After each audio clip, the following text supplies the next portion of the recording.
when push comes to shove, if it's Chaol and Aedion and Aurelia versus the king, not Adarlan, but the king, what will he choose? Because I, in good conscience, cannot allow him to choose to help the king. That's not allowed because the king is awful. Right. But wanting to protect people in Adarlan, I get that, right? So just another day as a Chaol defender.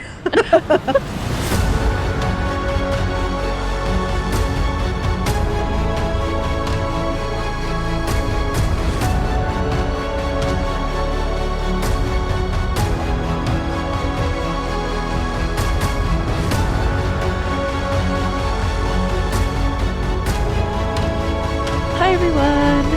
Welcome back to the Book of Fantasy podcast. We, Addison and Lorraine, are two best friends who explore the world of fantasy through books, shows, and movies, but with a heavy emphasis on books. Today we are continuing our Heir of Fire coverage with chapters 36 through 39, and now we have officially started part 2, which is titled Heir of Fire, and of course matches the title of this book. I feel like this is pretty indicative of the fact that Celaena is going to embrace her firepower lineage in order to probably defeat some evil forces and possibly retrieve a word key based off of what we learn about Noll in this set of chapters. I feel pretty confident that the fire from the volcanoes is going to come into play in addition to the fire within Celaena. Wow, that was beautifully worded, very succinct. Yes, 100% yes. So I know we had talked about this at the very beginning of our Heir of Fire coverage, that there was part 1 and part 2. Part 1 was called Heir of Ash and part 2 is called Heir of Fire. And we pretty heavily speculated that Heir of Ash was indicative of Celaena's mental state, right? Very broken, depressed. I think in her own words, grief had decimated her soul. So pretty accurate depiction of, destruction. Like there was nothing left but ashes, right? And that we speculated that Heir of Fire was going to be the rebuilding, like her coming into her own, mastering her power, and really embracing her identity. I feel like based off where we left off in part 1, that last, kind of hopeful line where she takes Rowan's hand and they're together and she felt the ember reignite. I think that's exactly what's going to happen. So I think you're totally right. I think that part 2 is where a lot of action's going to happen very quickly. I think we're going to see hopefully some dealing with the word keys or the towers, kind of the buildup for Aedion and Chaol's storyline, as well as the evil creature that Rowan and Celaena have been tracking. So I think that is a pretty good estimation of what part 2 is going to hold for us. Well, I certainly hope so. And if not, I don't know what we're going to do. Can you imagine? But I also feel heavily backed by the fact that that's basically what was said on the back of the book. And as we know, read the back of the book now. I think I did before we started our coverage, but I haven't read it since, so I actually don't remember what it says on the back of the book. I think it pretty heavily implies what we talked about just now. So. Oh, and here I thought I was so clever coming up with that thought on my own. And it's just right there on the back. I really like what you said about part 1 and Heir of Ash. And now that Celaena seems to have recovered and kind of worked through her grief a little bit, she's ready to come in. Kick some ass. Full force with her identity as Aelin now. So what's the saying? I'm here to chew bubblegum and kick ass and I'm all out of bubblegum. What? I've never heard that before. What? That's like a famous movie quote. Is it? Oh. Yes. Oh my God. Who said I came here to kick ass and chew bubblegum? Now regarded as one of the greatest one-liners in movie history, these immortal words live on, first uttered by Roddy Piper in John Carpenter's cult classic, They Live. Oh. No idea. Actually, I just know the phrase. I don't know anything about. From 1988. Interesting. Okay. Yeah. Well, now I know. Yeah. Yeah. The direct line is, I have come here to chew bubblegum and kick ass, and I'm all out of bubblegum. Apparently, the actor improvised that line. So I feel like the most famous, iconic lines are always improvised. That makes sense. Yeah. I could see that. Works. But anyway, so Celaena's all out of bubblegum. So she's here to kick some ass. You know what I'm saying? She's had enough. So true. So true. As a quick reminder, we will be discussing chapters 36 through 39 specifically, but it is likely that references to all the books we've covered so far will come up as well. This includes TOG, Com, and Tab. If you haven't finished these books and you don't want spoilers, make sure you pause here and then come back when you're caught up. Otherwise, the series is brand new to us, so you won't be getting any spoilers for the rest of the series, but you will be getting plenty of unhinged theories. For those of you that have been listening for a while and you're kind of like, yeah, I haven't finished TOG or Com, or for whatever reason you didn't read Tab and you're like, they never really talk about those other stories, I can 100% guarantee you in this set of chapters, we will be discussing many, many, many events from basically all of those books. So really take us seriously. If for whatever reason, like you DNF'd Tab and you don't want spoilers, whatever, we're going to be talking about Tab a lot specifically. Yes. Furthermore, we would like to remind everyone that this is an adult podcast where we will have explicit conversations. Explicit language or potentially triggering topics may be discussed, so please be mindful of that and adjust accordingly. Housekeeping. We are continuing to catch up with our episodes since we got off schedule again due to Hurricane Helene. I, Lorraine, live in Western North Carolina, and, we were unable to work on podcast things for almost 2 weeks. But we continue to send out good vibes and thoughts to everyone who is affected and continues to recover in the aftermath of this hurricane. I, in particular, am extremely grateful to at least have power and internet again, but there are several areas that do not have any utilities back yet, among obviously a lot of other damage that has occurred as well. But like I said in the last episode, I'm very happy to be back podcasting again. It's my little bit of joy and sense of normalcy. So with that being said, if you are reading along with us, then next week's Heir of Fire episode will cover chapters 40 through 43. And then next, Addison, where are we at with the Onyx Storm countdown? Today is October 11th, and there are 102 days until Onyx Storm is released. I know, 100 days. See, when I say 100 days, it sounds short, but then when I think of we still have to do Halloween, Thanksgiving, and Christmas and New Year, that feels really far away. And then I'm like, all those things are going to happen in less than 100 days? What? That's true. Also, we literally recorded 2 days ago. Yeah. So it's only been 2 days since then. Yeah. Hasn't changed at all. So if you guys are listening, well, by the time all of these release, we're going to backdate everything. So it's going to look like we posted. Don't give away our trade secrets. Don't tell them that. We posted it on time, obviously.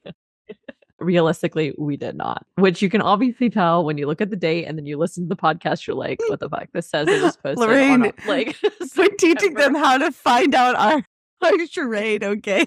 God. More than obvious. I know. Well. I know. Think about it. But anyway, we're just embracing it. Yeah. We're basically upfront recording and getting caught up. And then we're going to go back and edit and then just post as we finish. So yeah, that's what's happening. We are going to get caught up. I swear. If it's the last thing I do, we're going to get on a normal recording schedule for you guys, because I know we've talked about this before. We really value consistency. It has just been a really rough 2 months. It's just a lot of things out of our control. And Lorraine and I do still, I'm a stay-at-home mom, but we still have jobs and we're not doing this full time yet. We're working on that. Yeah, that would be the ideal goal one day in the future. That would be really, really great. But for now, it is a hobby that we do on our extra time. So finally, if you are enjoying the show, then the very best way for you to support us is to rate our podcast, leave a review, and share it with a friend. So here's what we would like you to do. Open up whatever app you listen through right now. Go ahead and just leave us a rating while you're thinking about it, or write a review if you're sitting down and you're able to type something out really quick. Alternatively, you can actually send us a text by clicking on the link in our episode description. It very plainly says, send us a text. It's at the very bottom. So please send us a text and share your theories, your comments, your feedback, literally whatever comes to mind. We would like to hear from you guys. And of course, every rating that comes in on the podcast platforms does help us. And as we've stated before, if you're going to share it with a friend, what better gift than a free book club? So yes, and we're to work. Yeah, get to work, guys. Okay. But very seriously, please send us a text. Your thoughts, your feedback, guys. If there's ever anything that you're not loving or enjoying, as long as it's said in a nice way, we are happy to have constructive feedback or theories we would love to discuss on the podcast. We'll give you a shout out. Really and truly, we would love any kind of just any text. If you just want to tell us how funny we are, how cute we are, literally anything, we would love to get any text. I was testing it just to make sure it's functional. And I sent a text. I was like, oh, we got a text. And I forgot that it was myself texting us.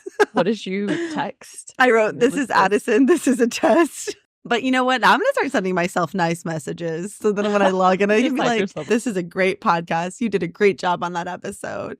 Your editing was spot on. I'm going to hype myself up. Yeah. Great theories. Yes, but also very hilarious. This probably goes without saying, but please don't text us any spoilers. Or if we have kind of a crazy theory in the podcast, and don't be like, that's not true, you're wrong. You'll find out in Queen of Shadows or whatever. Please don't do that. I know it's really hard to resist the urge if you've read the series before to be like, you guys are way off base. If you disagree, totally tell us you disagree with evidence, non-spoiler evidence, but please no spoilers, okay? You only get to read a book series for the first time one time, and this is our first time. True. Yeah. We're also trying to be more cognizant of the spoilers for other things as well. So yeah. Everybody's in the learning process of this right now, because obviously sometimes we'll reference things from other Sarah J. Maas books and series, and we do our best to note that, but it is an active process of us, trying to make that better and work on that ourselves as well. So, all right, that is all for housekeeping, and let's get into the episode. We will start with the book report for chapter summaries, and then we will dive into an analysis and offer theories for each chapter. Finally, we will share our favorite moments as well. With that being said, Addison, please give us the book report. Happily. But first, I have to fix my chair because I'm just sinking down slowly. Every time, dude. Okay, chapter 36. Aedion and Ren sit on the rooftop of Celaena's apartment and have a heart-to-heart about what the future holds. Aedion is still practically choking on the guilt of not helping or even knowing the poverty and hardship he and his grandfather faced, while Ren wrestled with his destiny and whether the people of Terrasen would even want him as lord again because of the things he has had to do to survive. Later that evening, Aedion and Chaol sat in a tavern together, and Chaol finally saw exactly what it was that made Aedion such a terrifying force of nature. He wasn't some preening noble sipping wine from a crystal goblet in a great castle. No.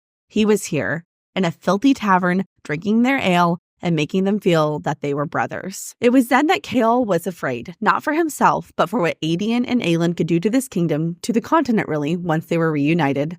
But he was working for Dorian, not Aelin, and certainly not Aedion, and he didn't know where all of that put him. Same, dude. Same. I also don't know where that puts him. Under the guise of a drinking game, a clever Aedion quickly finds a soldier, Commander Jensen, previously stationed at Noll, a small outpost situated in the southwestern corner of the deserted land. Chaol and Aedion learn a fuck ton of information about a weird blackstone tower that they were there to guard and how the men there often suffered from headaches and even went mad. Gee, I wonder if that information will become relevant at some point. Who knows? Chapter 37. It had been 2 weeks of nonstop training for the 13, but they were finally starting to see results. But it came with a cost. The witches were cranky bitches. In an effort to minimize the brawls between covens, Manon convinced Mother Blackbeak to give the covens 2 days to rest. But there would be no rest for Manon, no eating, and no bedding men. Oh no, she and Abraxos were heading to the Rune Mountains to find Spidersilk and the legendary Stygian spiders who wove it. Manon and Abraxos set out to look for the spiders, but got caught in a vicious freezing storm and spent the night shivering in misery. But baby Abraxos covered Manon with his wing to keep her warm. Aww. After half a day's ride, they finally found the Ashen Mountain caves that house the infamous Stygian spiders. The spider was beautiful as she was lethal. Manon tells her that she is here to bargain for Spidersilk. The two discuss the Western Waste and the woman with wine-colored hair, who now called herself High Queen of the Waste, and a mysterious merchant who traded 20 years of his life for 100 yards of Spidersilk. Does that sound familiar to you? Because it definitely should. Anyways, the spider tells Manon in exchange for the silk she wants her face. No, not her actual face, just her beauty. But it appeared Manon wasn't in a bargaining mood that day, and instead, just as they had planned, Abraxos whipped his tail, knocking the spiders off the cliff's edge, and Manon didn't hesitate to grab the bolts of Spidersilk and make a break for it. The perfect trap for those foolish, ancient monsters. Fuck them spiders. I do wonder though what's gonna happen. I mean, those spiders are definitely gonna come back. Oh yeah, we'll talk about it. Also, I feel like we should title that chapter "I don't like spiders," like Ron from Hogwarts. Yeah. I don't like spiders. I had a different one, but that's a good one. That's funny. I like that. You know, I'm always down for a good pop culture reference or a super obscure one like the bubblegum and kicking ass. Good soup. I won't get that one. Okay. Chapter 38. With Abraxos' wings now fixed with the Spidersilk, it was time for he and Manon to attempt the deadly crossing. With Iskra as an onlooker, Manon, Astrid, and Sorrel prepared to make the crossing. But there was one little wyvern-sized problem, Abraxos. He refused to budge and quite literally dug in his heels. Manon told the overseer to take Abraxos and put him where he'd be most miserable, and that he wouldn't be allowed out until he was ready to stop being a rutting coward and make the crossing. As if she didn't have enough problems, Iskra made her way towards Manon and Abraxos. A whip snapped behind Manon and there was a roar of pain and fear. Manon stopped dead in her tracks, and with a wicked grin on her face, Iskra whipped Abraxos again. Astrid and Sorrel weren't fast enough to stop Manon as she hurtled past and tackled Iskra. Manon kicked Iskra's ass and probably would have killed her had Sorrel not ripped her off of her. Manon left Iskra with one final warning. You touch him again and I'll drink the marrow from your bones. I told you, do not fuck around with the witches. You do not want to find out. Do not want to fucking find out. Definitely not. I don't want to get my marrow drank, okay? That sounds painful.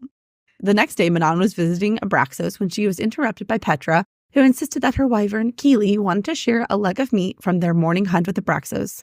Manon questioned this, and after Petra left, Manon threw the meat away. In this economy, what a waste. I know, for real. Chapter 39. As Celaena helps reshade Rowan's tattoos now that the wounds from her burns had disappeared, they decide to play 20 questions. Unfortunately, the questions did not take a sexy turn, and instead were about the tragedies surrounding their families. The conversation then takes a turn, and Celaena opens up about why she is so afraid to embrace her birthright as Queen of Terrasen. For the first time, Celaena admitted to more than just herself that her crown was just another set of shackles. And that kicks off Heir of Fire. Woo! Part 2. Part 2. Thank you for those summaries. And now let's get into the analysis, starting with your overarching thoughts. Overarching thoughts. Yep. So I didn't have a ton for this. I don't know why I did this, but I just like to hear myself talk, I guess. But all I really had was that, honestly, I thought this set of chapters was fucking great. I don't know why. I just fucking loved this set of chapters. I think it's partially because I love systems of magic and how they work. Mm-hmm. And well, I guess technically it's a system of how the magic doesn't work. But either way, I'll take it. And I just feel like we're finally getting some good information and I am psyched. I feel like all the information has been really slow rolled. And even when we get big downloads, it's not really actionable. I remember when we found out about the word keys and I was like, oh, this is so exciting. This is the foundation for the whole series. But like we found out and then what? What are we going to do? But it feels like the information we get, especially in chapter 36, is actually actionable. There's something that we can do. We can make a plan to at least go check out these towers or knock them down, you know, and I'm excited about that. Me too. I know. I enjoyed learning more about the locations because I feel like now we finally pinpointed exactly where the king's magic stopping spell originates from. And that, of course, makes it much easier to go do something or go investigate or start exploring. Because before we didn't know where they were. And so that would be step one. But now you know where they are. You know, people have been there. You know, something's off about them. And it's much easier to make a plan and actually start to go do something. All right. Starting with chapter 36. I titled this one, The Adarlanian Tavern of Investigation. Aedion and Ren have a sobering discussion about the realities of their lives up until now and for the future as they wait in Celaena's hidden apartment for a meeting later with Chaol. Ren had been recovering for several days from his injuries, and Aedion begins by addressing Ren's network of lowlives. Ren points out Aedion's distant life from Orinth as well, but he ultimately thanks Aedion for saving his life. Aedion insists it was nothing, but in reality, he simultaneously feels shame for not knowing Ren and Myrtle were homeless, as well as a deep understanding of Ren's pride in refusing to admit his vulnerabilities until now. As always, I love Aedion, so I just have to point out when he's just the best. And I just feel that this conversation demonstrates that Aedion has the most honorable and pure heart. I think he feels this unfathomably deep-rooted sense of responsibility for the citizens of Terrasen. And I have a quote. So when he thinks, the shame Aedion had felt that night had almost overwhelmed him and had haunted him for the past few days, honing his temper to a near lethal edge. He's just so good. I know. I feel like he would literally only if you're from Terrasen. If you're from Adarlan, fuck you. But if you're from Terrasen, I feel like he would quite literally give you the shirt off his back. I just love him. Yes, I'm really glad that we figured out what's going on with him. But the more you learn about what he's been through and how he's never faltered in his loyalty. I know, so for wonderful. 10 years. I think it's especially impressive considering he thought Aelin was dead. It's not like he's been holding on to this hope that she's somewhere out there. I mean, he really did think that she was gone, and he was just defending, I guess, really the idea of Terrasen and what Aelin represented.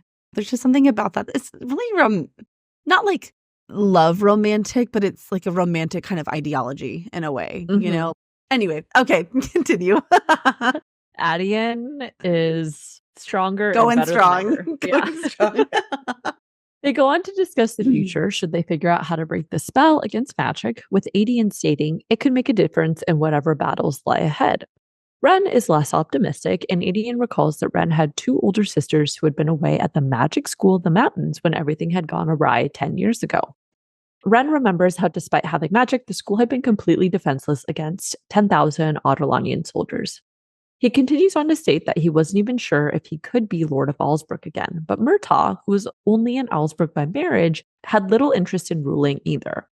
Aedion carefully considers what to say, then says, my life has been war and death for the past 10 years. It will probably be war and death for the next few years as well. But if there's ever a day when we find peace, it'll be a strange transition for all of us. For whatever it's worth, I don't see how the people of Allsbrook wouldn't embrace a lord who spent years trying to break Adarlan's rule. They both acknowledge the multitude of bad and questionable things they'd done over the years, and Aedion considers what Aelin had done as well, though he doesn't mention this to Ren. So when Ren is talking to Aedion, he asks Aedion if they're able to undo the spell to bring back magic to Aurelia. And Aedion's response is he thinks magic will help in the battles to come. But my question for you is, do you actually think it'll make a difference? Because obviously, per the historical events of this series and even Ren's own thinking, magic really didn't do jack shit 10 years ago to protect people. So really, what is restoring it now going to do besides provoking the king? Right? My only thought was, in fairness, 10 years ago, Adarlan did have the element of surprise on their side. But even without that, I still don't see how it could make that big of a difference. I guess I'm confused, really, what is their purpose in trying to bring magic back? What were your thoughts about that? I actually hadn't really thought about that. I was just kind of like, oh yeah, let's bring back. And that is why you're not going to win the war, Lorraine. You have to be strategic, okay? I'm just theorizing about the plot.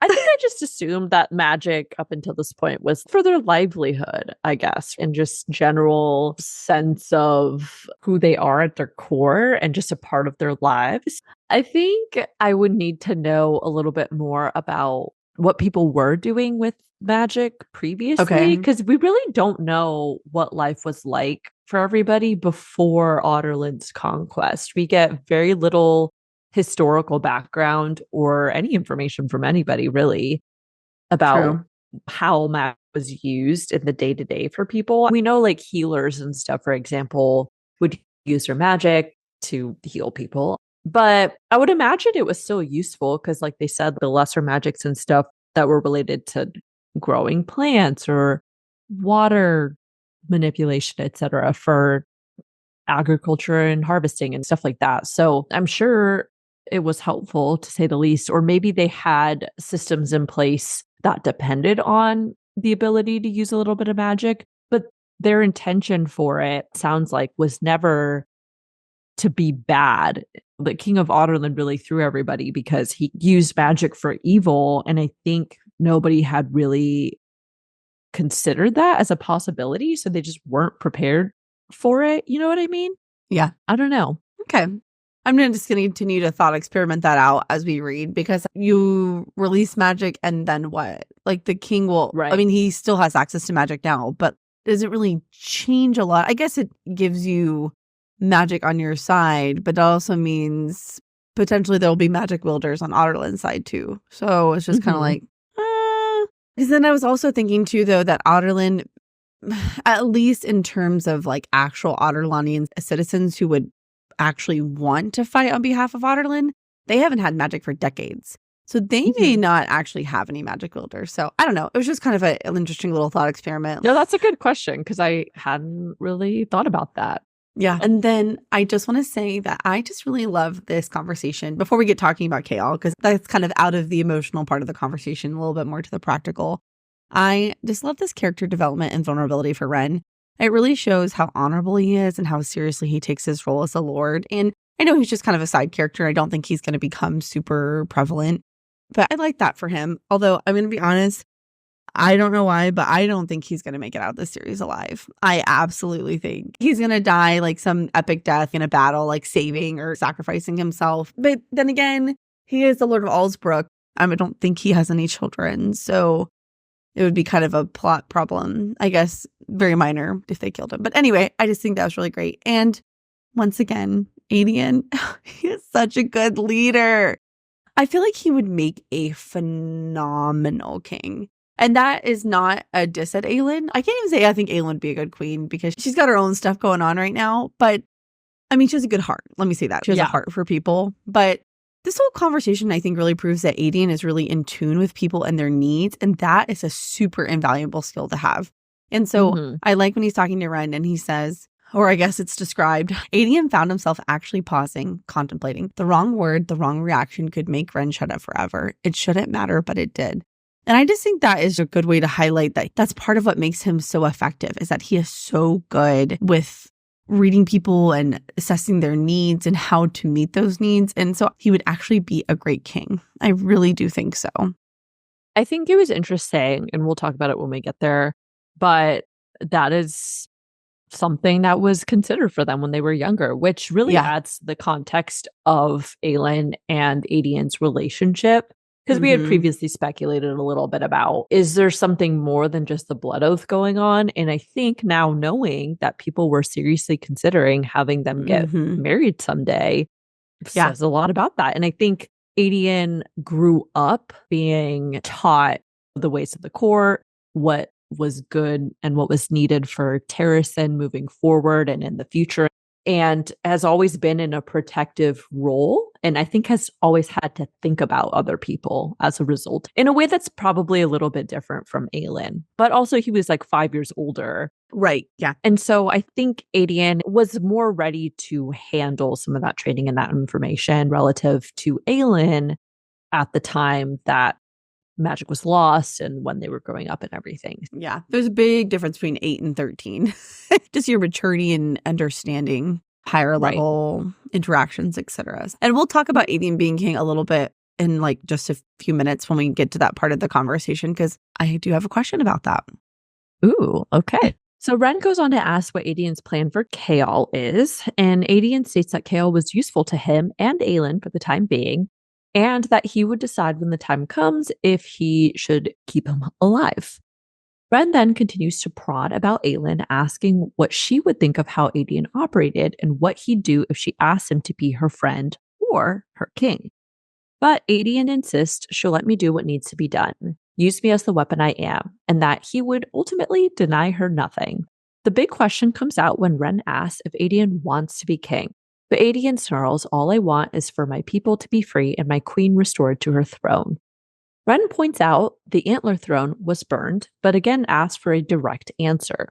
Aedion states if she asked me, I would not refuse her, and that was the truth, even if Ren didn't believe him.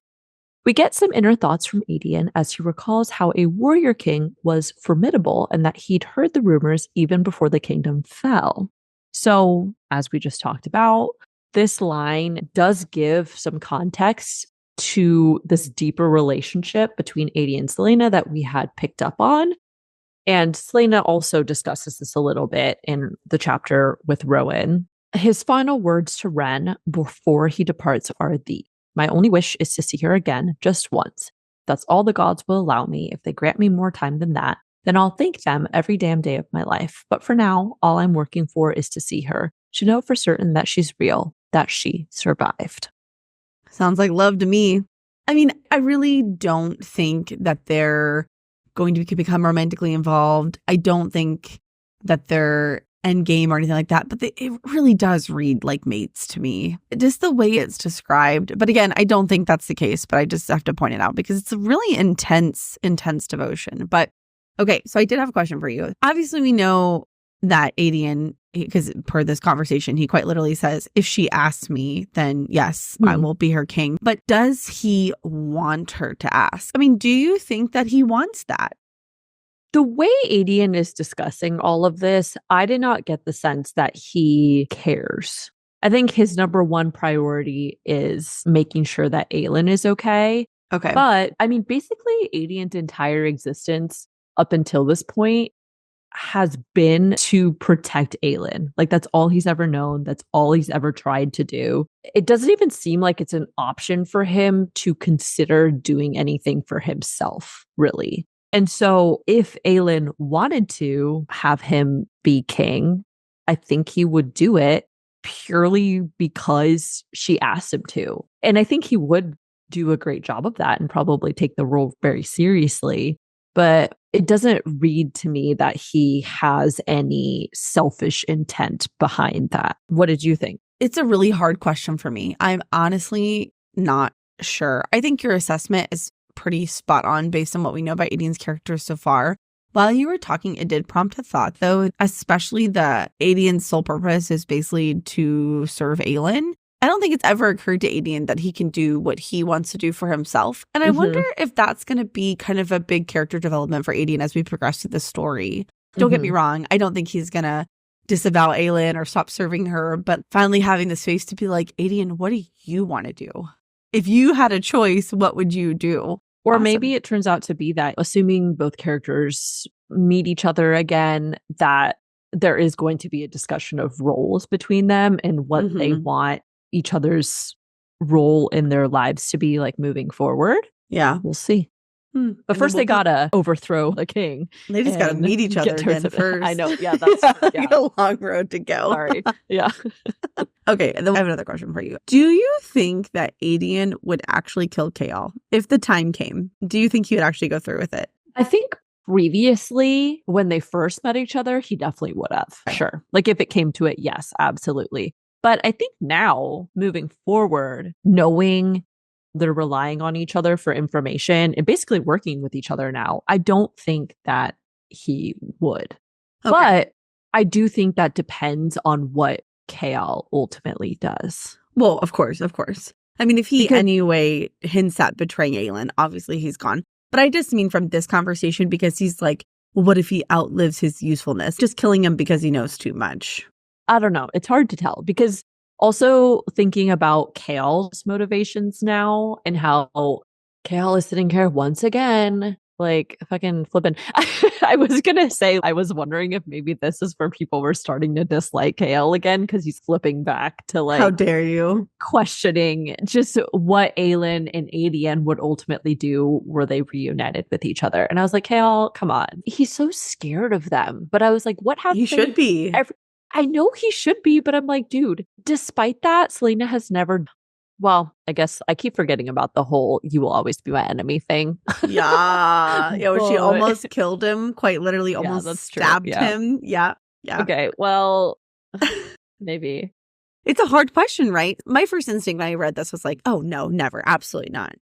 But the more I thought about it, the more I wavered. Aedion's core character trait is his loyalty to Aelin and to Terrasen, right? And he has proven that time and time and time again. And he will literally destroy anyone or anything that gets in the way of that. Also, it's not like they're actually friends or have a friendly history.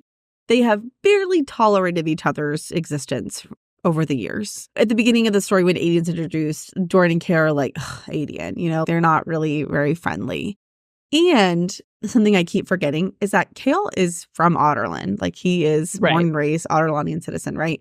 And Aedion may not be able to forgive Chaol for serving Adarlan for so long. Because remember, at the beginning of this chapter, when Aedion is talking about how he was feeling guilty, and so he was trying to spar with the guards to relieve some anger, but it actually just made it worse because they serve the king of Adarlan. True. Aedion is very triggered by anyone who knowingly, unknowingly, willfully serves the king of Adarlan. And so, depending, of course, a big part is what Chaol actually does. I'm not certain I can say that he wouldn't, when the time came. I think he might. Yeah. The more we talk about it, I'm like, I guess at this particular time it is definitely not out of the realm of possibility that, should something change, Aedion would probably get rid of Chaol. But also thinking about both of their perspectives, they're both in servicing roles to different people, right? Aedion has always grown up protecting Celaena, and that's his sole duty, is to protect Celaena and Terrasen. Chaol has always grown up serving and protecting Dorian, and by extension, Adarlan. And so I think that will always be their number one priority. And if anything, if Chaol feels that Aedion is threatening Dorian, I don't think he would hesitate to do something. Aedion, should Chaol become a threat to Aelin, I'm sure he wouldn't hesitate to do something either. So they're both kind of set up to be always at odds with each other. Yeah. But simultaneously, we know that Dorian and Aelin have this friendship and an understanding between each other because they're both magical beings now, right? So perhaps that relationship will be the glue that keeps everybody civil. Fair enough. One way to find out. Yes, keep reading. Later on, Chaol meets with Aedion in a packed tavern of Adarlanian soldiers who were home on rotation. Their alliance and quote-unquote friendship was now very public knowledge since Aedion made sure everyone knew as he made his speech to the crowd. Aedion murmurs that it was better they hide it right under everyone's noses than pretend, and we learn that this gathering was solely a spy quest to garner information from any possible soldiers who had been stationed at a suspected spell origin point. While waiting for Aedion to gather the right people, Chaol had spent the day finding possible replacements and a company to ship his first trunk of personal items to Aniel. In the tavern, Aedion begins addressing the soldiers with a speech honoring them, and Chaol finally realizes what made Aedion so dangerous to Adarlan's rule. Whether it was real or not, the men believed Aedion cared about them, and Aedion made sure they believed he would fight for them, which made the men committed to doing the same for him. This reality is what made Chaol afraid of the day Aedion and Aelin were reunited, recognizing the same glittering ember that made people look and listen. The same effect Celaena had had on the councilman the day she'd walked in with Graves' head and a smile on her face.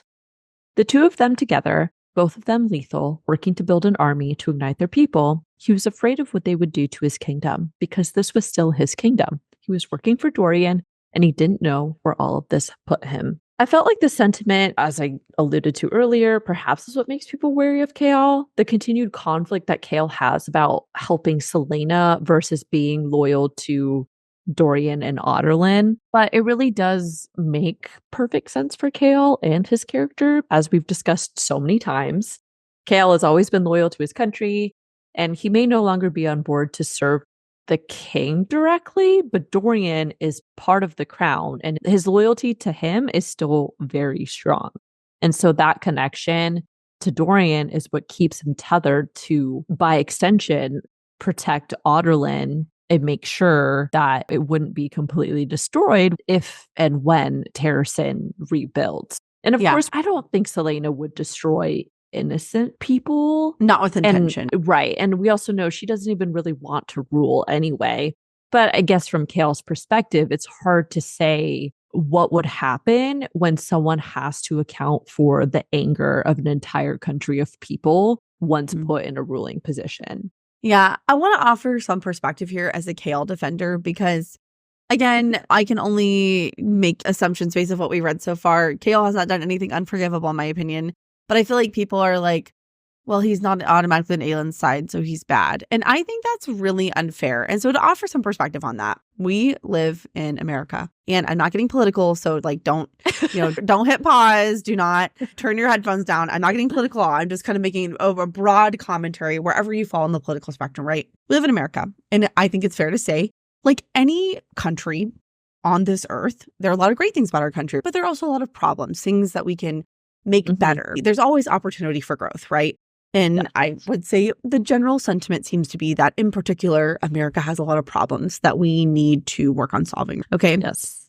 But at the end of the day, I feel like regardless of where any of us fell on that political spectrum, at the end of the day, we would all rally and be like, this is our country. We can fuck up our country, but you can't fuck up our country. You know what I mean? Like if there was ever an external threat of any kind, whether it be diplomatic or political or physical, right? Any kind of threat to us, we would be like, whoa, whoa, whoa, whoa, whoa. We can mess it up, but you ain't coming in here to mess it up, right? It's sort of like, I can be mean to my sister, but you can't be mean to my sister. Right. You know what I'm saying? And I feel like that's kind of a silly analogy, but that is a good analogy for Chaol, right? It is okay for Chaol to love his country and love the people of his country while not necessarily supporting all the actions of the king, right?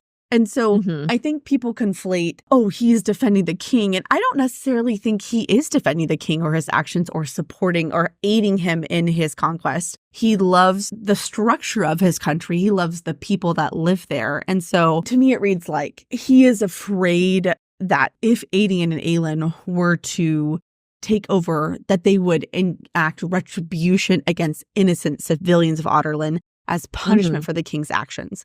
And I get why you wouldn't want that. And so, in my opinion, I think Chaol's conflict is reasonable. Even if, well, I feel like it's these days, but let's say the U.S. was doing like the worst shit in the entire world and we're horrible. I don't think I would immediately be like, oh yeah, we suck. Let me jump ship immediately.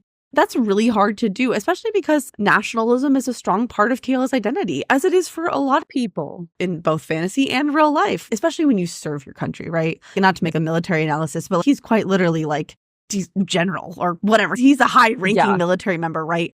And usually those people display like a stronger loyalty to their country. Yeah. Being loyal to your country is not a bad thing. That is okay. It's just when push comes to shove, if it's Aelin and Aedion and Aurelia versus the king, not Adarlan, but the king, what will he choose? Because I, in good conscience, cannot allow him to choose to help the king. That's not allowed because the king is awful. Right. But like wanting to protect people in Adarlan, I get that, right? So, just another day as a Chaol defender. I guess we'll see if there's something else that comes up later in the series that really turned people off on Chaol. Yeah. I would agree. I don't think that there's been anything he's done so far that makes me hate Chaol and be like, I can't believe people like him as a character, blah, blah, blah. But we're only halfway through the series right now. So we'll see if there is something more major that he ends up doing that prompts the hatred, the internet hate towards Chaol. Yeah. I know. I always get scared to defend Chaol because I'm afraid I'm going to trigger the internet. But I'm sorry, I have to stand firm in my beliefs. Okay, I have to be honest. But also, I just wanted to add, I just really love this short section of the chapter between Chaol and Aedion. I think it's really well written, and it really beautifully describes and captures why Aedion is so successful at well being Aedion and what makes him such an incredible weapon, and just another reason to love Aedion. But I really did enjoy this. I enjoyed seeing Aedion through Chaol's eyes and how he's perceived. Yes, I agree. There's a lot of character building in this chapter for people that I enjoyed as well. But the next part of this chapter is where I got much more excited. Yeah. I like the character stuff, but I love the plot shit. Okay. I want to figure out what the hell is going on in this story, where this is going to go. And I think we have finally gotten a little more context to the word key situation, hopefully. So Aedion continues with his guys in the tavern, this time proposing a contest of free drinks for whoever had traveled the farthest. Many men yell out, but one man meets them all, having arrived back from Noll, which is located at the farthest end of the deserted peninsula. The man's name is Commander Jensen, and he goes on to give some important information to note. After 5 years, Jensen and 2,000 soldiers have been sent back unexpectedly with no other information. According to him, the volcanoes in the Noll area are active. The fumes would often cause headaches or nosebleeds, and sometimes the men went mad from them. Noll only consisted of the tower and the town that was built around it, and many locals refused to come up because the volcanoes were considered sacred territory. But 10 years ago, the king of Adarlan and a legion of men had supposedly sacked the temple that used to be in that area. Aedion asks what happened to the men that went mad, and Jensen states the reports noted that they'd been killed with arrows to the throat. But the truth was they killed themselves by bashing their skulls in, as if they couldn't get the pain out. Chaol then recalls how Celaena had mentioned herself, Roland, and Celaena getting headaches from the king's magic and exposure to the clock tower. And then he asks about the tower in Noll.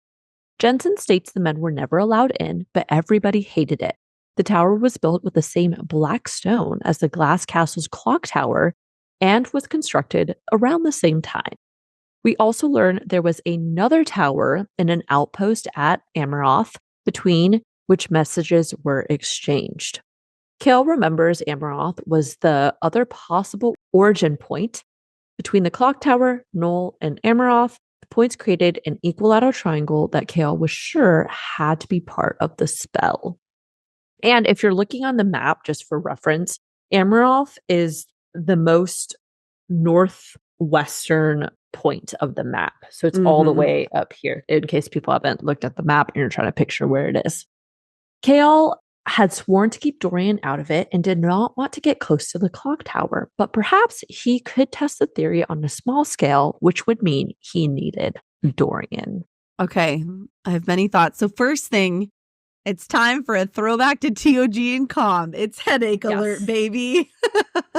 So immediately, I mean, how could that not stand out, right? And of course, actually, for once, Chaol finally makes a fucking connection on his own, where he's like, oh, Celaena mentioned headache. Oh, yeah, like, yes, okay, finally. But Jensen says the headaches are, of course, from the fumes from the volcanoes, and that sometimes they even went mad and also got nosebleed. But obviously, we know that is not the case. It's not from the fucking volcanoes.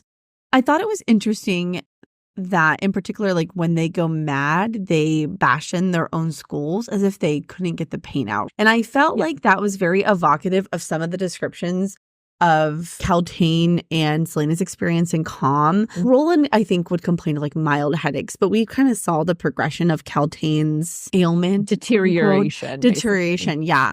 And it kind of got to the point where I think she was getting close to that kind of level of madness. Yeah. And so I thought that was really frightening that they literally go so mad they want to kill themselves. Okay, and then I just had a thought. So is this why the men in the Farian Gap are disappearing? Are they actually just killing themselves?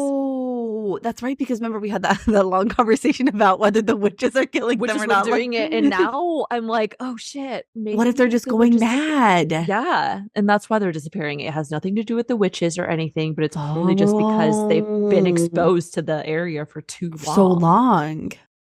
Yeah, that seems much more likely. Oh, yeah. Because it sounds like a lot of those men have been there for a while. And to hear Jensen's description, he was there for 5 years. Presumably, the men with him would have been there for 5 years or less. So some probably went mad as quickly as possible. And I wonder if, in connection to that, the men that were going mad had a higher concentration of magic in their blood. They were more sensitive to it. So, like, the more you have, the more susceptible you are to it. Could be. Yeah, I don't know. That's really interesting. Okay. And then obviously another huge important revelation in this conversation is I'm pretty sure the king has the second word key. So as a quick reminder to refresh our memory, here is the stanza from the riddle about this. The second one was hidden in a mountain made of fire where all men were forbidden despite their great desires. So Celaena speculates it's a volcano. We agree. Noll is right by some volcanoes. And then especially with the information about how the king took a legion, went into the volcanoes and sacked Pemple. I feel like that is pretty fucking heavy-handed, that there was a word key there and that the king has it. So now, I mean, of course, we don't have actual concrete, the king is holding it in his hand confirmation, but that likely means that the king has the word key from Elena's tomb, and now this one. That fucking sucks. I know we had speculated like maybe he does, maybe he doesn't. We were unsure. But especially when you add that into conjunction with the fact that they built a tower like the clock tower that no one was ever allowed in. And it was also made of that awful black stone. Pretty much sums up that this is all related. And so also just as a quick refresher, also from the original riddle, specifically in regards to the black stone, just because I know it's been a while, By the Valg 3 were made of the gatestone of the word, obsidian the gods forbade, and stone they greatly feared. Which, even as I'm reading it, it's so annoying because all the other stanzas rhyme and that one doesn't. Right. And it just sounds stupid. But anyway, just as a refresher reminder, the black stone is likely obsidian, which is a stone that the gods themselves forbade and they greatly feared. Now, we speculated quite a bit in TOG and Com on why that would be. Our best guess, it has something to do with how it interacts with their power or their ability, something to do perhaps with the word gate. There's lots of obviously unsubstantiated theories about that, but I just don't think that's a coincidence. I think that's pretty heavy-handed, right? Like word keys, sacred temple, making a tower of obsidian, all of that seems pretty connected. And also, fuck, he's much more powerful than I thought. Oh my gosh, I know. It's not great that we can, like, with 90% certainty confirm that the king has 2 word keys, which only leaves one more. And that one, I still have no idea what that possibly means. No. That one's the most ambiguous for sure. Yes. No, when I was doing my notes, I went back and reread the riddle because it'd been a while. And I, of course, reread that 3rd stanza. And I was like, yep, nothing. No idea. No idea. Not sure. We're totally screwed. I have no idea. I do feel like the obsidian, though, has to be related to the Valg. Because we know that the Valg are the ones that are coming through this specific word gate, and they were the ones that created the word keys specifically. The word keys are the things that are used to construct these obsidian towers and constructions, yada, yada. And so I think they are connected to the Valg and likely viewed or created using like a more darker evil magic. And that's probably why this form of stone. That's just my working theory right now. But yeah, aside from that, I agree with everything that you just said. So, yeah, exactly. Like, shit. Oh, and then last thing that I felt like is important to mention, which you did a good job of telling us where it was on the map, but he mentions Amaroth, which is, as you said, the northernmost point of the frozen waste. And that is pretty much confirmation also that Amaroth, as Murtaugh, Ren, and Aedion has suspected, is the other point of probably another obsidian tower that is holding the spell that is keeping back magic. But this is the first time Amaroth is mentioned, but I do think it's important. I don't want to forget that. That is likely we will go there, or there will be some shenanigans there to hopefully knock down that other obsidian tower. But yeah, thank you, Commander Jensen. Thank you for your service and information. That was crazy. There's a lot happening in this first chapter, but that now concludes chapter 36. And now we can move on to chapter 37. Oh, wait, I had one more question for you. Oh, just kidding. Okay. Just the last one. Okay. Sorry. So I'm a little confused by Chaol's last thought in this chapter. I get the elements, the stone tower messes with magic and Dorian has magic, but what exactly do you think that he wants Dorian to do? I wonder if he just thinks that Dorian has more access. Okay. And so it'd be less suspicious for him to be around it and everything. Okay. I don't know. I'm not sure where he was going with this involvement of Dorian in the plan, but Dorian is participating in council meetings. He's much closer to his father. Like, he has more connection and more access. And so that's kind of what I was thinking. I have no idea what Chaol's plan is, though. Okay, yeah, same. I mean, I get the elements. The clock tower blocks magic, probably, or, the obsidian does, and Dorian has magic. But I'm like, well, what exactly do you want to do? So I don't know if he wants to take Dorian in there and see what happens. I don't know. So I was just curious if you had any theories about that. And now that is my last. Just gotta read. Fine, if you insist. All right. Well, let's get into chapter 37 now. I titled this one Spidersilk for free. But I like I don't like spiders a lot better. I don't like spiders. We'll do that one instead. Okay, so perfect. I feel validated. Thank you. It's been an additional 2 weeks since Manon and her 13 had been training together. They'd quickly begun to outpace the other covens and built up instincts both as a unit and as individual riders and mounts. The 13 had also taken to hunting for their own mountain goats rather than eat the food provided by the king's men. Manon figured anything that smelled or tasted strange had to have something wrong with it. Despite their progress, Manon had yet to take Abraxos across the crossing, and tensions were high amongst the other witches and clans. Manon had managed to earn 2 days off from training, which the other members of the 13 used to eat, sleep, and take care of some personal needs with the men across the mountain. Yeah, they did. Everyone except Manon, that is. Womp womp. She had decided she would take Abraxos to the Rune Mountains, where she planned to get Spidersilk as a last-ditch effort to repair and strengthen his wings. The overseer attempts to dissuade Manon from heading out, citing the incoming storm, but ultimately he offers a warning to be careful and think through any bargain they offer. She dismisses the overseer, but figures he was right as she leads Abraxos out of the gates for takeoff. The journey was dreadfully icy and cold as Manon and Abraxos make it to the westernmost outcropping of the Rune Mountains. Manon decides to wait out the storm in an open bit of land, and she takes shelter under Abraxos' wing as they huddle against the side of a cliff for the rest of the night. Aww. He shielded her with his wing to keep her warm. You know, his wing was cold because she had to brush ice crystals off of him. He's so sweet. They're so cute. She tosses a goat leg to Abraxos and eats a hasty meal of soggy bread, frozen apples, and hard cheese. But Manon knew it was worth it to secure the victory for the 13. Plus, she'd been through much worse with much less. She awakens the next morning, warm from Abraxos' breath, and brushes off the ice crystals on his wings before they depart for the rest of their quest. After circling the western outcropping, Manon spots the bones and dusty gray webs that signaled they'd found the mythical Stygian spiders. Abraxos growled every so often at something in the shadows below, but eventually they find the mountain caves before sending him to land at the outcropping of the stone by the cave mouth. Abraxos paces with uneasiness, but Manon orders him to sit down, and he finally plops down with a huff.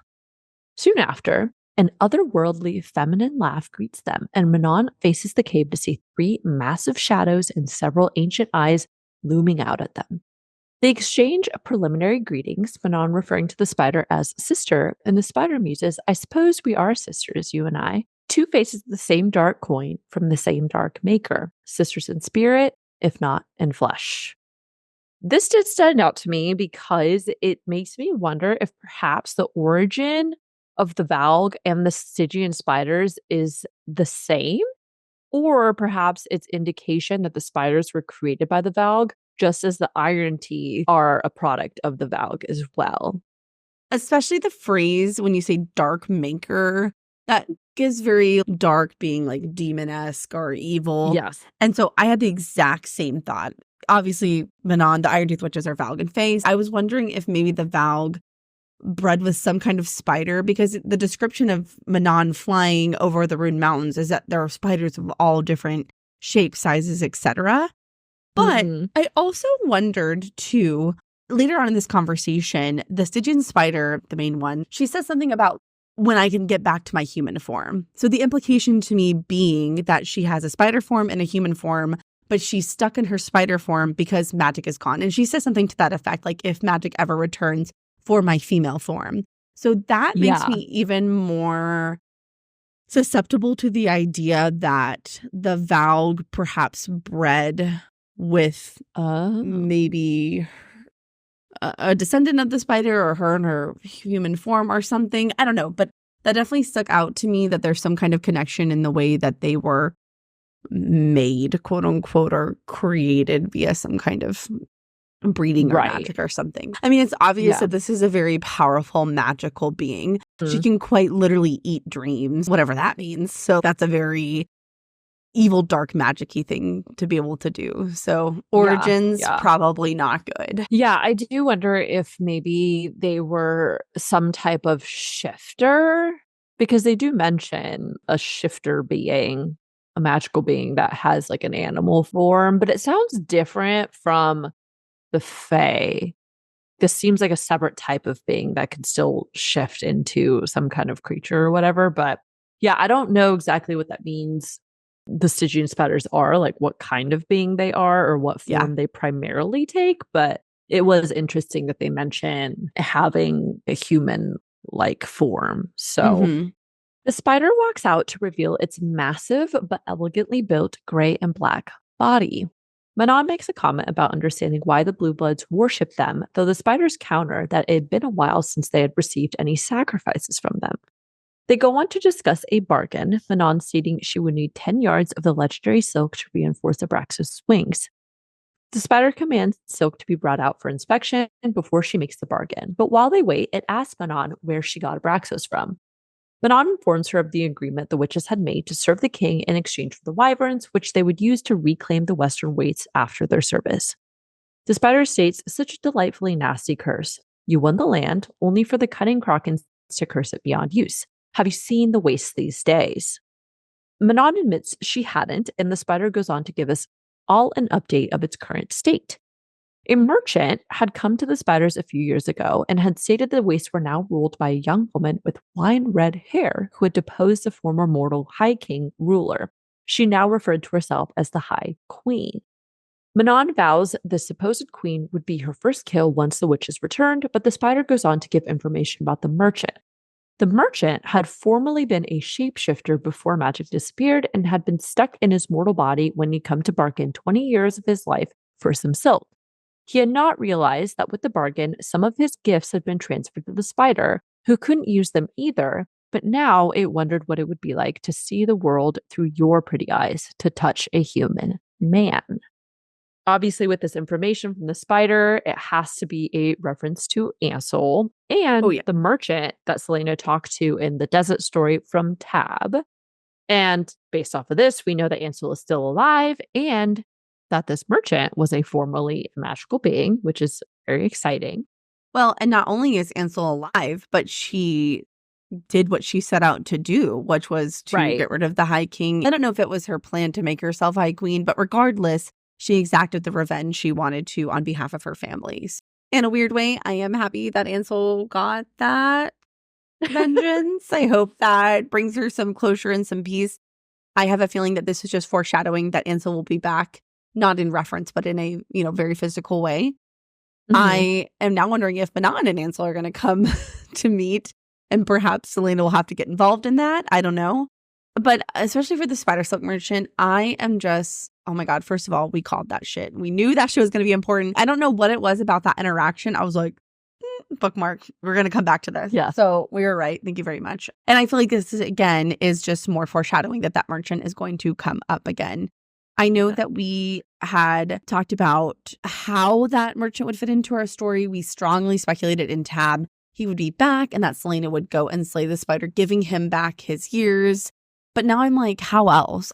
I feel like this interaction has expanded the horizons on who exactly that is and how important they can be, or that their role will be even more expanded past that. Especially because, as it's described, the only shapeshifters are the Fae, quote unquote, right? As far as we know, magic-wise, only Fae can shift.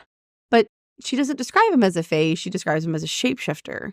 Which maybe that's just their overarching term for anyone that can shift. I don't know, but it did make me wonder if... It just made me wonder. I just have a lot of questions and thoughts about the Spidersilk merchant. Yes, I definitely get the sense that shapeshifters as a being in this world are separate from Fae in their ability to shift into an animal form. So I don't know what that means. I don't know what other kind of magic they possess. But I do also want to know what other gifts this merchant had and what got transferred to the spider. Oh, yeah, absolutely. And how all that will come to play if / when magic is restored in Aurelia, like for the spider and for the shifter. So, yeah. Okay, so I went down a little bit of a rabbit hole in regards to this very kind of throwaway line, and my brain was like, the fucking light bulb went off. So when Manon and the spider are talking about the Western Wastes and the Stygian spider is commenting on the clever Krakens and how, they put the curse on them, she asked if they had broken the curse. And Manon says, not yet, but when we find the Kraken who can undo it. Okay, so first and foremost, that feels important, right? It implies that the curse can be undone, but only the witch who enacted the curse can undo it, at least as far as we know, right? So I think that this is foreshadowing that this event will happen, or at least they will find the Kraken who cursed them. So then it prompted another thought. I thought that Kraken was dead. I could have sworn the description was, and with her last breath, she uttered that curse. So then I had to go back and verify, is that actually how it's phrased? I thought all the Kraken Queens were dead, but I searched high and low in my ebook and could not find anything to confirm that. But I did come across this quote, and it prompted a theory. So in my ebook again, page 648 in the ebook, Back in Calm, it's chapter 19 in the physical book, if you want to reference it. It's a little bit long, but the last part is super important. Dorian had heard the legends of the fallen witch kingdom where bloodthirsty witches had overthrown the peaceful Kraken dynasty and ripped apart the kingdom stone by stone. 500 years later, songs were still sung of the deadly wars that had left the Iron Teeth clans the only ones standing on a killing field. Dead Kraken queens all around them. But the last Kraken queen had cast a spell to ensure that as long as Iron Teeth banners flew, no bit of soil would yield life to them. And I really want to key in on the last part. But the last Kraken queen had cast a spell to ensure that as long as Iron Teeth banners flew, no bit of soil would yield life to them. Okay, so that's the part that I really want to hone in on. So it's not necessarily that the Iron Teeth have to do anything, but specifically as long as Iron Teeth banners fly. So we know that Manon is special because of her gold eyes. That's been heavily alluded to so far in this book. What if Manon officially ends the Iron Teeth witches and creates a new coven or group of witches that she is then the leader of? Like she's basically rebuilds the witch kingdom and destroys like all the old hierarchical structures.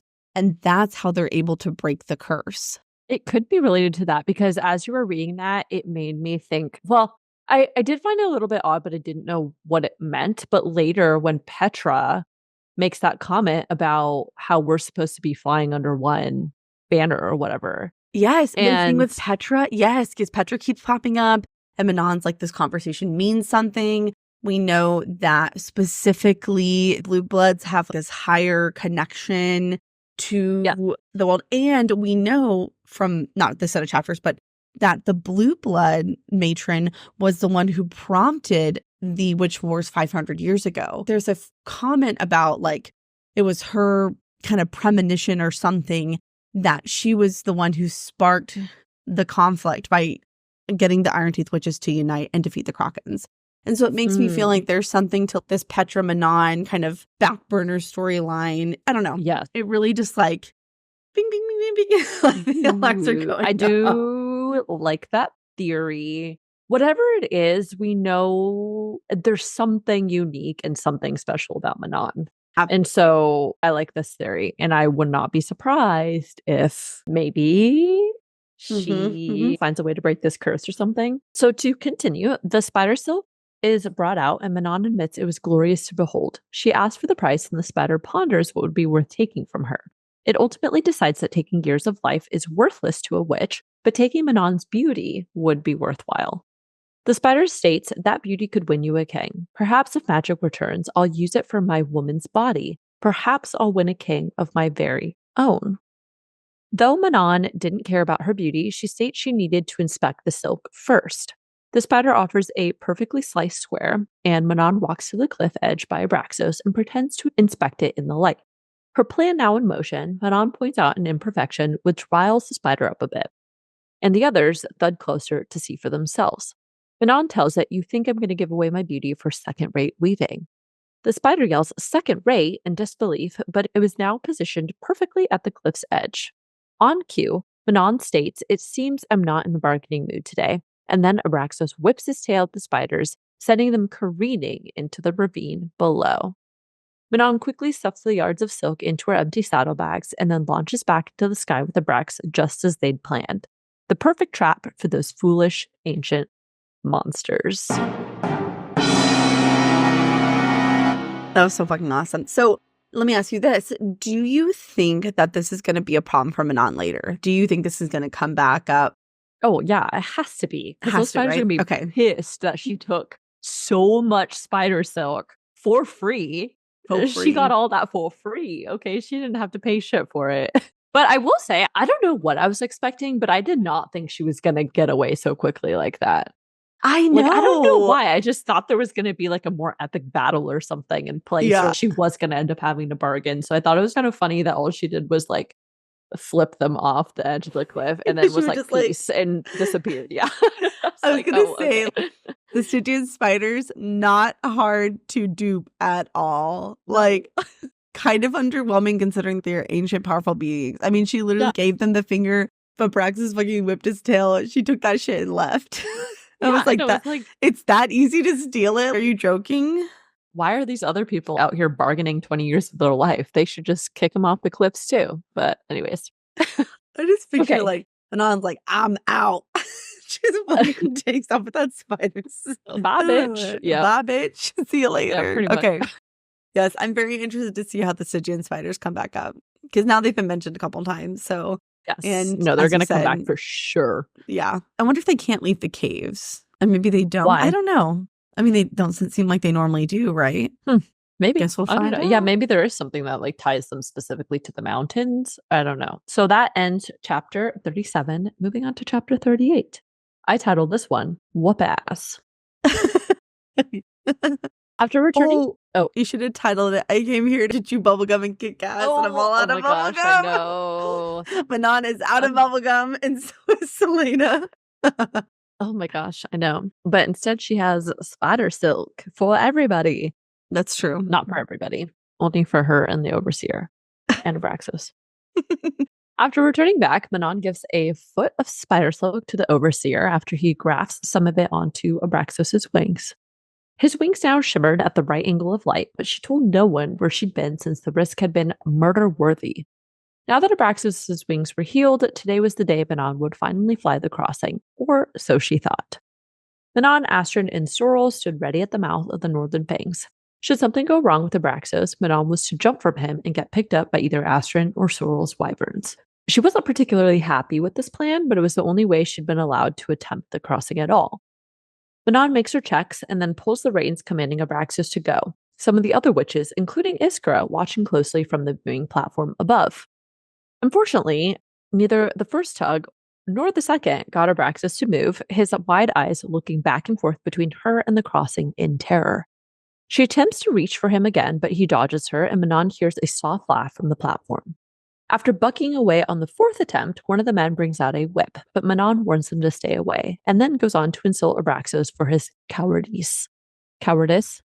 I was just going to say, I'm like, were you trying to be funny? Being serious? Cowardice.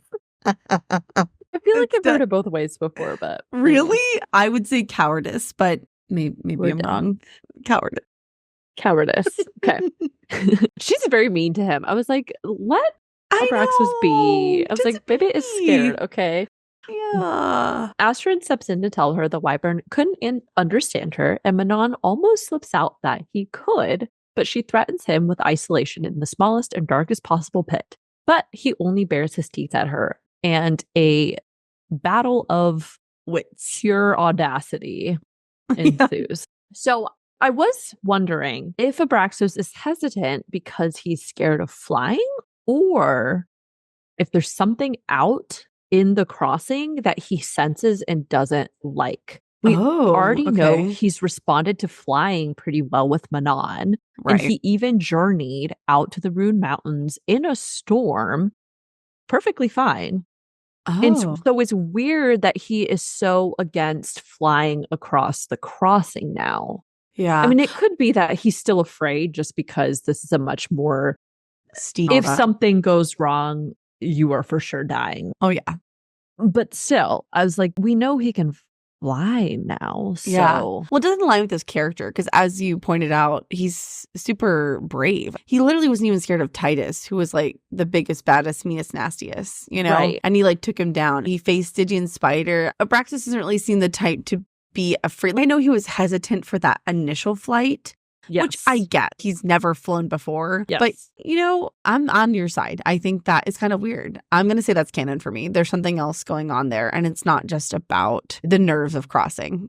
Yep. Because it was the same thing with the leg of meat that he refused to eat. He wouldn't touch it until Manon finally eats it. And she's like, oh, wait, something is off about this. Mm-hmm. Ooh, so. Yeah. I'm on board with this. Yep. Headcanon now. Something's up with the crossing. Finally fed up, Manon commands the Overseer to lock Abraxos up wherever he would be the most miserable. But before that can be done, Iskra decides now is the perfect time to be the bitch that she is.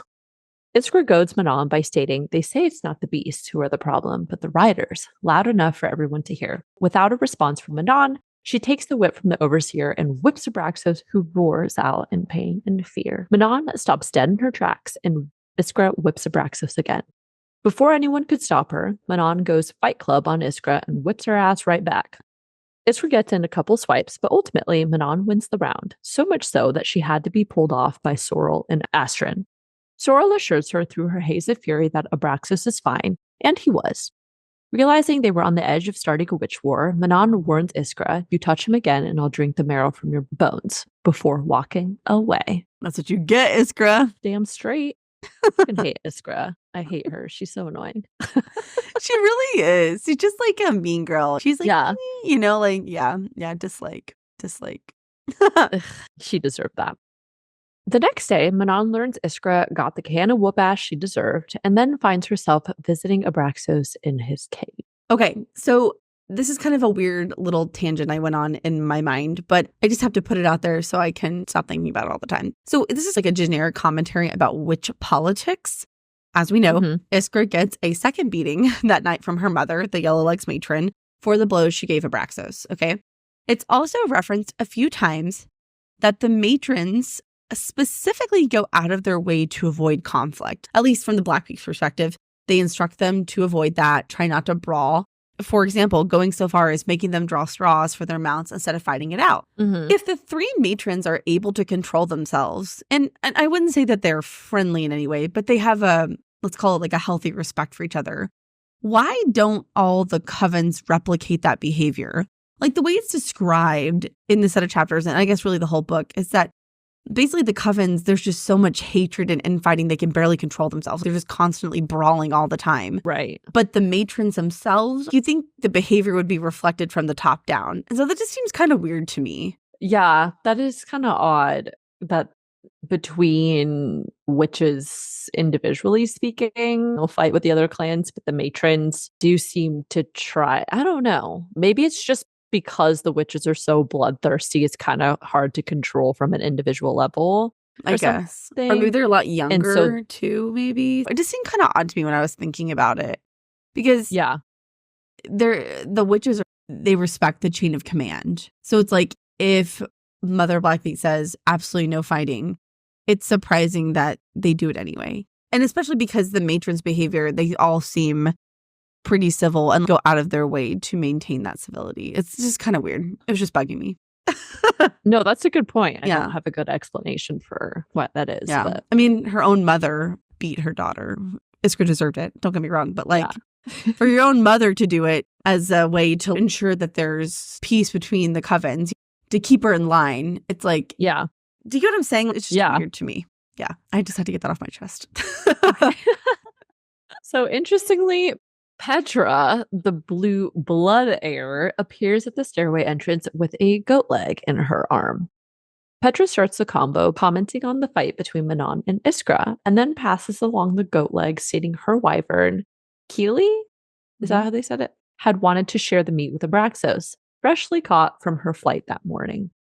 Manon declines the meat, stating she didn't accept meat from my rival clans, but Petra questioned, "Are we rivals?" The king of Adarlan had convinced us to fly under one banner again. Manon was in no mood to chat, and she asked what Petra wants, but Petra insists she was only there to give the meat to Abraxos per her wyvern's request. Manon sneers to say, "Oh, she told you?" But to my great intrigue, Petra responds, "Doesn't your wyvern talk to you?" Abraxos watches intently with awareness, but Manon keeps her communication a secret and says, "They don't talk." Petra taps a hand over her heart and says, "Don't they?" before leaving the leg of meat and exiting the pens. Ever the cynic, Manon tosses out the leg of meat. So, of course, first off, I wonder if Petra's comment about flying under one banner, per our earlier thing about having something to do with Manon changing the order of things, but my original thought at this point was that maybe this is just her way of communicating that she trusts Manon and is agreeing to ally with the Blackpeaks. Like more formally speaking. But aside from that, it's clear Petra has a unique relationship with her wyvern as well. And now I have a lot of questions about it. Is her wyvern just different in the same way that Abraxos seems to be? What does that mean for them? How many other wyverns and witches have this unique relationship? Because it seems pretty clear that this is definitely not the norm amongst the witches, right? Like only Manon and now Petra seem to be the only ones who have this ability. So, because even Astrid is like, Manon, he can't understand you. Or maybe it's Sorrel, but she's about to say like, yes, he can't. And then she cuts herself off, clearly indicating that Sorrel, Astrid, whichever one I forgot, also feel that that's not true. Yeah. I was wondering if it has to do with perhaps being an heir to a witch clan, because both Manon and Petra are heirs. So maybe that gives them some kind of special connection. I also wondered just in general if it's specific to Manon and Petra and if there's something special about them, whether it's like their bloodline or their connection to magic or something, or as you stated, perhaps has something to do with their specific wyverns. I don't know. Right. I could really go in a lot of directions with that. My other, I guess, thought from about based off this interaction is that, if you recall, this is the second conversation that Manon and Petra have had. The first one was on, like, I was about to call it threshing. A little Fourth Wing reference there, on the day that they picked their mounts. And we had a conversation about, is Petra actually working with Iskra to trick Manon and get Manon killed? Or, you know, what's the deal with Petra? And my gut reaction based off this conversation is still that Petra is good and on Manon's side. I don't really have a lot of evidence to support that based off these two interactions, but there's something about it that I just think that Petra is good. I really do. I feel like Petra, she knows something or senses something and is working towards a broader goal. That's been my general sense. Because again, the Blue Bloods seem to always be doing their own thing. It's in like a weird way. They're always thinking like more far beyond for whatever reason. But every time that Petra has made a comment, it seems to insinuate that she knows something or is aware of something going on. She can't say what it is, but she's attempting to guide or communicate Manon in some form or fashion. Yeah, obviously, I mean, it's pretty heavy-handed too, but there's something going on there. So I'm very curious to see if that is revealed in this book or if it'll be something maybe during board games or even after. Yeah, I agree. And now that ends chapter 38. Moving on to chapter 39. I called this one Tattoo Therapy. That's a perfect name. I love it. Very literal. Yeah. Quite. One day after their encounter with the lake creature, we check back in with Celaena, who was helping Rowan fill in parts of his tattoos. She was attempting to learn how Rowan had learned to tattoo, and the conversation seems to be surprisingly pleasant. Rowan tells her that he'd had a commander in the war camps who he'd convinced to teach him how. And Celaena jokes, with that legendary charm of yours, I suppose, which earns her a half smile followed by a hiss as she continued her tattooing again. Apparently the ink was mixed with salt and powdered iron to keep the magic in his blood from clearing out the ink, which I thought was interesting. Celaena, finally feeling clear for the first time in a long while, decides it is time to play 20 questions, so she goes on to ask Rowan about his family. We learn that Rowan's parents had died when Rowan was 20, having been old for Fae when he was conceived, and he had no siblings. This is just some brief world building information that I thought was interesting. So his phrasing is that they faded into the afterworld before I reached my second decade. So my impression is that Fae were immortal. And I mean like immortal in the true sense, and that they live forever. Okay. So Rowan says they were mated for a millennia, which for those of you who, I don't know, that's 1,000 years. Okay. Not to make anybody feel bad. I had to double check that to make sure, because I was like, wait, because it sounds like millennium, million kind of, but no, it's 1,000 years. Okay. Anyway, who knows how old they were before they were mated? Like maybe they were 100 years old, maybe they were 500 years old. Okay. But it's fair to say that they were over 1,000 years old pretty handily, right? Especially because they're probably not even considered adults until they're, 75, 100 years, whatever. Yeah, hundreds of years right. old. So they're probably not mating when they're in their second decade, when they're still actually 20 years old. Yeah. So very fair to say that they're like 1,500 years old, 1,500 years plus. But saying that they faded into the afterworld, does that technically mean they're not truly immortal? Or is it sort of like a Lord of the Rings situation where they get to choose when they go to the afterworld?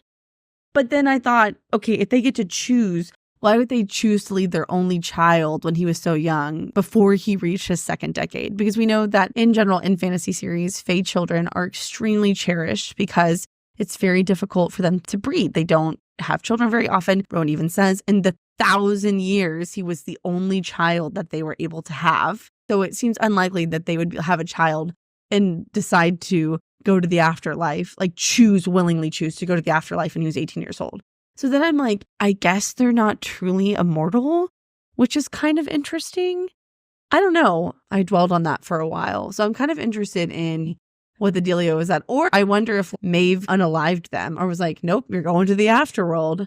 Oh, see, I was under the impression that, because I feel like we've had this conversation about the witches and stuff too, and that they say they're immortal just because as long as there's not some very specific type of death blow to them, they can heal themselves. And so theoretically, they can live for a very, very long time.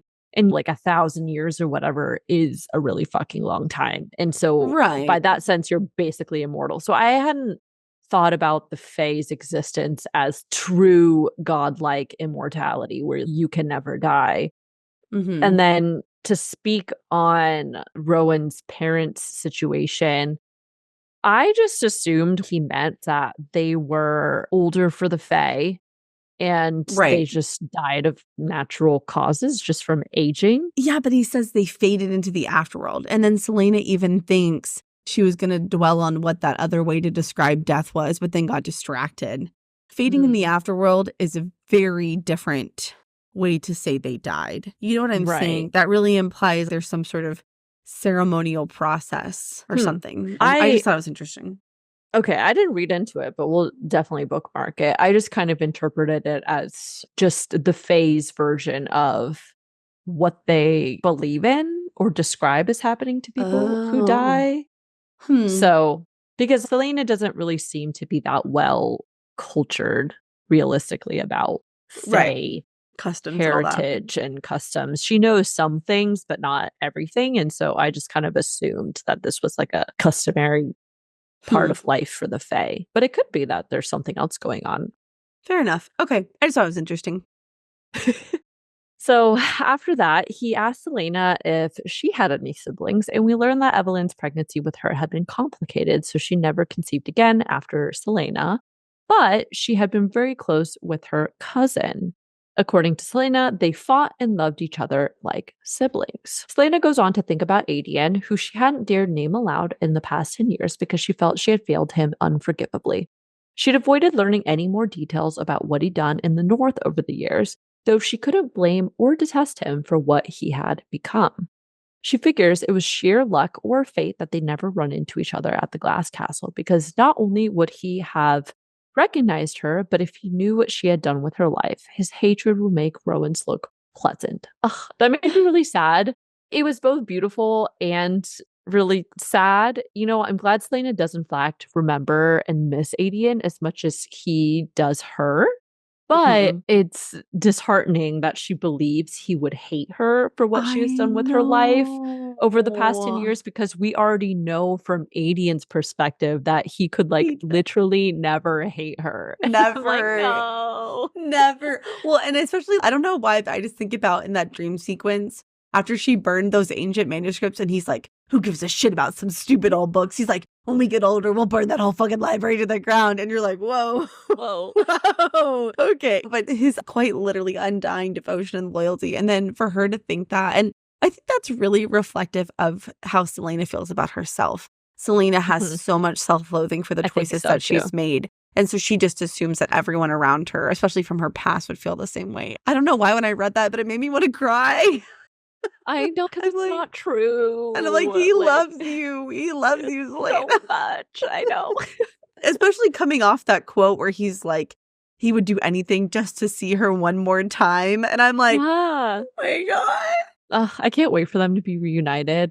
No, literally, that's exactly what I wrote. I'm like, I can't wait till they can see each other again. Hopefully in this book. I really hope it's in this book. I know. I don't know. I kind of feel like it's not, honestly. But I hope so. I mean, we have a lot to go, but not that much to go. And I'm like, we haven't resolved a lot of shit that's happening in Wendlin. True. We haven't even gone to Dornell yet. We haven't even freaking made it to Dornell. So Rowan supposes facing a cousin would be worse than facing the King of Adarlan, but Celaena thinks about how there was nothing she could say or do to make up for what she'd become while their kingdom had fallen. Rowan goes on to ask if she thought Aedion would kill her or help her, citing an army like his could change the tide of any war. Unfortunately, Celaena didn't want to know what he thought or where his loyalties really lay, and she reflects on how, as children, many courtiers and servants had considered the usefulness of a Galathinius-Ash River union. And as we discussed earlier, this is just some extra info that adds to the speculation that the relationship between Celaena and Aedion was very deep. They were bonded by the blood oath, but their closeness was also encouraged for the potential of a union between them someday. Celaena asks Rowan if he has cousins, to which he apparently has many, thanks to Mora's widespread bloodline, and that Celaena would likely get along great with them over their shared love of snooping. She squeezes his hand and snaps back, "You're one to talk," but Rowan only tells her to hurry up.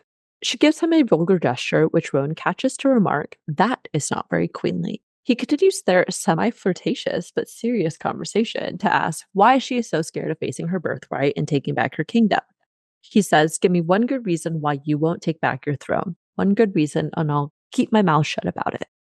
Realizing he was sincere in his question, Celaena responds, "Because if I free Eoway and destroy the king as Celaena, I can go anywhere after that. The crown, my crown, is just another set of shackles."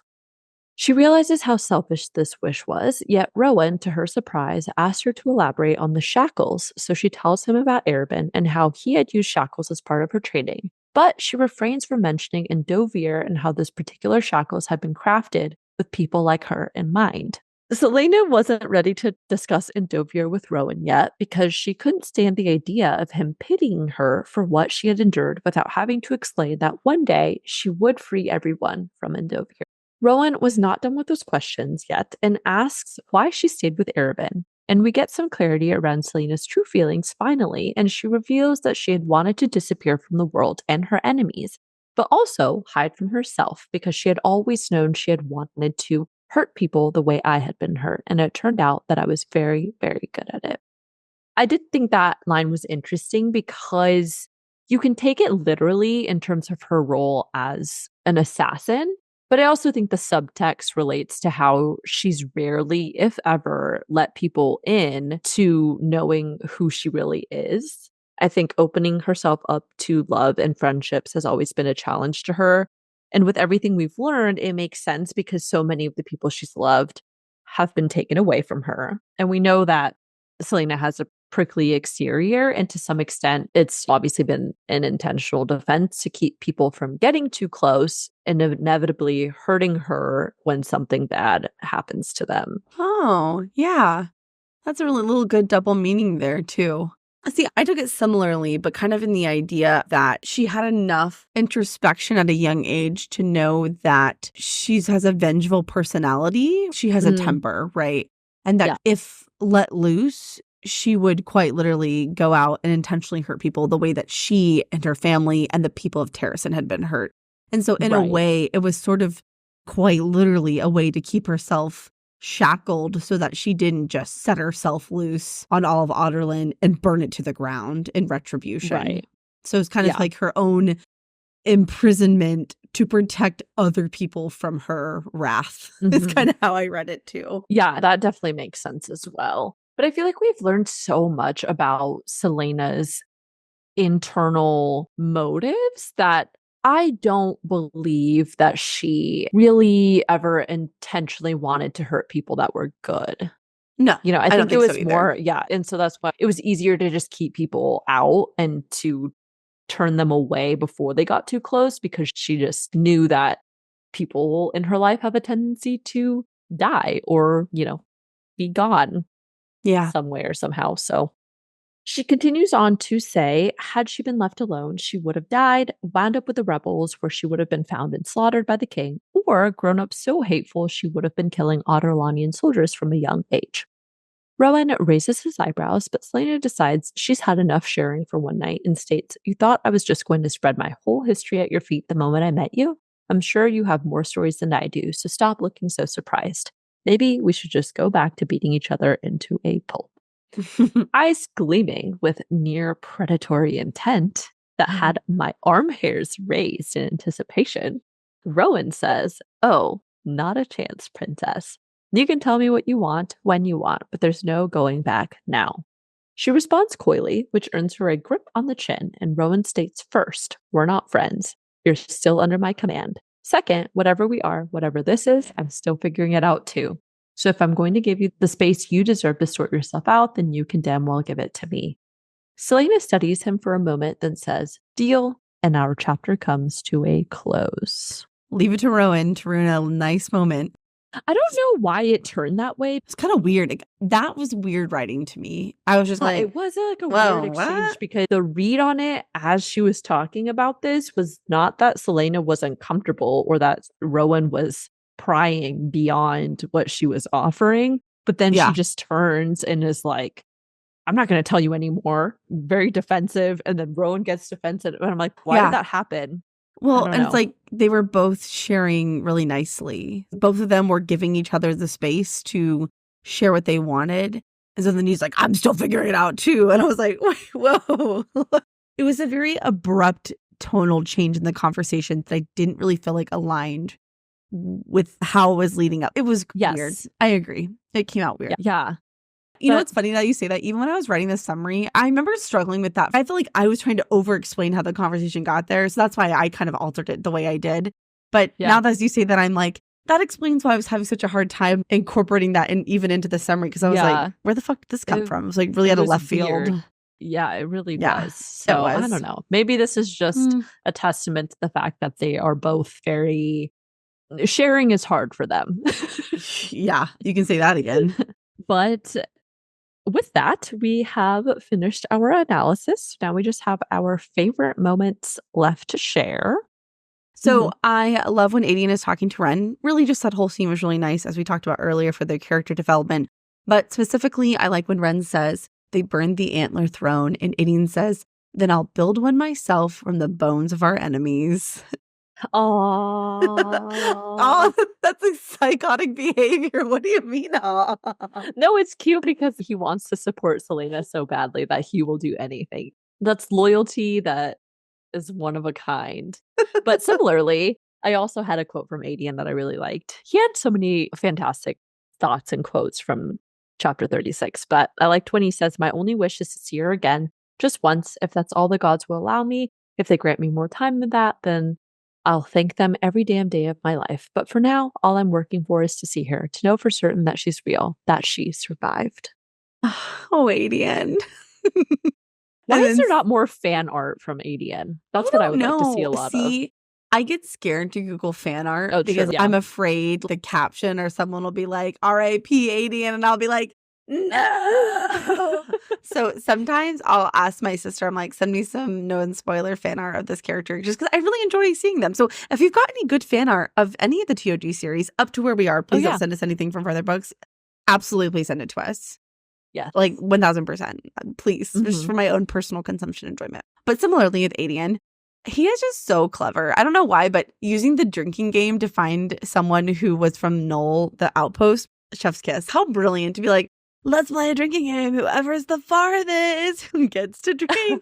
That was so smart. That was such a good way to figure it out. He's just brilliant. Yeah. He's brilliant. Yes, I really enjoy Aedion's character. I'm glad he's in the series, and I'm excited, again, as we said, for him and Celaena to be reunited again someday. Hey, he's taken. Back off. Thanks. You just stick with your little Dorian boy. Okay, you got Dorian. That's fine with me. Yeah, I love Dorian. We need to get some more Dorian interactions. I've missed him. I kind of forgot about him. I'm like, oh yeah, what's Dorian up to? Whoops. Kissing Sorsha, I guess. I don't know. Pretty much. Okay, to take a little turn here, I had one from Manon that I really liked. So I like when she tells Iskra, you touch him again and I'll drink the marrow from your bones. Do not fuck around and find out. Seriously. Similarly, I love just the whole scene with the Stygian spiders, but specifically, I love the call out to the woman with wine-colored hair, aka Ansel, and the Spidersilk merchant. Anytime there's a really major connection between any of the books or in the series, it's just really exciting to be able to point those out and talk about what they mean and their significance, and that was really exciting. Yes, I liked understanding the relevance of that story, because now we know for sure that those characters, Ansel and the Spidersilk merchant, are going to be coming back into play at some point soon. So And then my final quote that I really liked was just a little banter between Celaena and Rowan. And the quote was, she used her free hand to make a particularly vulgar gesture. And then Rowan says, that is not very queenly. And yeah, that rounds out all of our favorite moments. And that now concludes our episode. So thank you all for joining us for another episode of the Booked on Fantasy podcast. As always, we are so glad you found us. So please leave us a review, subscribe to the podcast, and check out our social media pages to keep up with us on a daily basis. Or again, send us that text message. Send us a text. Did we mention you can send us a text? What? Did we say that more than once? Perhaps twice? Send us a text.